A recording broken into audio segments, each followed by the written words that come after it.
In the heart of Africa, deeper than any path trodden by man, lies the mystical forest of Tifanaga. For centuries, the villagers of Kijani had whispered tales of the forest's mythical inhabitants, creatures said to possess powers beyond human comprehension. These creatures, known as the Fimbelo, were believed to shape the destinies of all who dwelled near the sacred groves. Among the Fimbelo, there were three particularly revered spirits: Mwachi, the bringer of dawn, whose luminous presence heralded the break of day; Luhani, the guardian of waters, who stirred the rivers and commanded the rains; and Kalemba, the weaver of dreams, who whispered secrets through the night winds, guiding the hopes and fears of sleepers. One fateful season, the village of Kijani faced a dire drought. Crops withered under the relentless sun, and the rivers ebbed into dry beds. Desperation gripped the hearts of the people.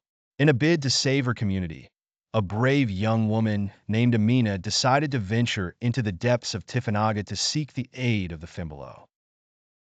As she journeyed through the dense foliage, Amina could feel the watchful eyes of unseen beings. The air shimmered with the whispers of ancient spirits.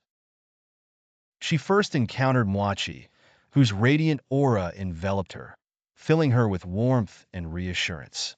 Mwachi told her that to end the drought, Amina must seek out Luhani, the one who could release the waters.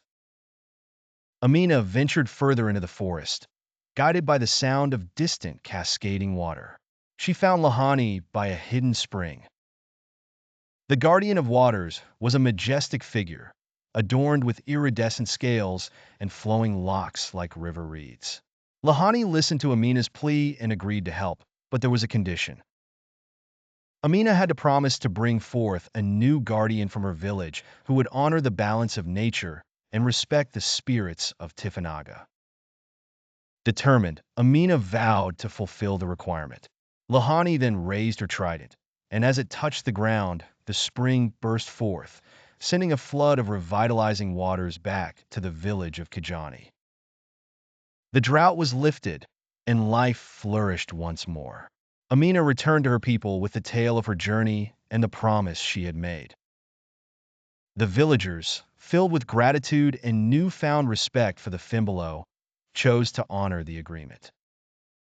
They selected a young child to be trained in the ways of the forest and the spirits, ensuring that the harmony between man and the mystical beings of Tifanaga would endure for generations to come.